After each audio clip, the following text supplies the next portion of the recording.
আজ আমরা চলে গেছিলাম কীর্তনে। আমার দেওর আমার দেওর আমার মামকে নিয়েছিল, আর আমি আমার পাশের বাড়ি দেওর আর ননদের সাথে চলে গেছিলাম। আমাদের কাছেই কীর্তন হচ্ছিল সেখানে। তো খুব সুন্দর কীর্তন হচ্ছিল। তোমরা কী কী কীর্তন শুনতে ভালোবাসো আমাকে অবশ্যই কমেন্টে জানিও। বাট আমি কীর্তন শুনতে অতটা ভালোবাসি না, কিন্তু আমি এদের সাথে মজা করছিলাম। আমার পাশের বাড়ি কয়েকটা ননদ বসেছিল, ননদের ওখানে বসেছিলাম, তাদের সাথে মজা করছিলাম। আমাদের এই গ্রামে ফার্স্ট টাইম এরকম সুন্দর কীর্তন হলো। অনেক লোক হয়েছিল।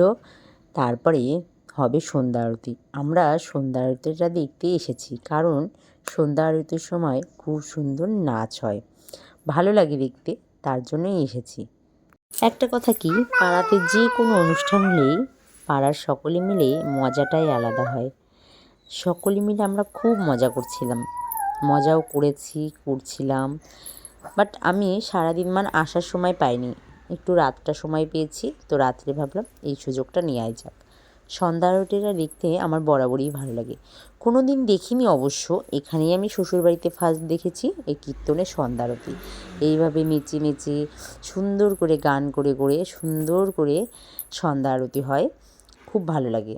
তারপরে দেখতে দেখতে তোমাদেরকে এক ঝলক দেখিয়ে দিই, আমার মামের নতুন ফ্রেন্ড হয়ে গেছে, তো তার সাথেই খেলছিল। তো এখানে তারপরে তোমাদের এক ঝলক দেখিয়ে দিয়ে এখানে নৃত্য হচ্ছে, নাচ হচ্ছে। সন্ধ্যা আরতির পরে এখানে সকলে মিলে নাচ করছে, সবাই খুব মজা করছে। বাট আমি করিনি, আমি এখানে ভিডিও করবে। আমি যদি করি ভিডিওটা কে করবে, তার জন্য আমি নাচটা করিনি। সবার নাচটা আমি ফোনের ক্যামেরাবন্দি করে রেখে দিলাম, সবাই তোমরা যেন দেখতে পারো তার জন্য। বাট আমি নাচ করিনি।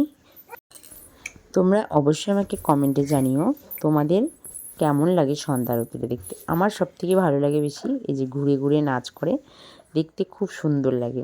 অনেকে তো যারা মানতি থাকে তারা মাথায় করে, এই যে আমার কাকি শ্বশুরের কোলে আছে, সেও নাচে ব্যস্ত আছে। সবথেকে ভালো লাগে যে মাথায় করে যে যেটা দেবে সে সেটা মাথায় করে নিয়ে নাচ করে, সেটা আমি দেখেছি। এখানে কিছু দূর যেতেই ভূষামণি বলে একটা জায়গা আছে, সেখানে রাধাকৃষ্ণর মন্দিরে, সেখানেও সন্ধ্যা আরতি হয়, সবাই নাচ করে। আমি সেখানেই ফার্স্ট দেখেছি সন্ধ্যা আরতিটা। আর আমাদের গ্রামে এই কীর্তনে দ্বিতীয়বার দেখলাম সন্ধ্যা আরতিটা। আমার মাম ওখানে নাচ করতে ব্যস্ত সবার সঙ্গে।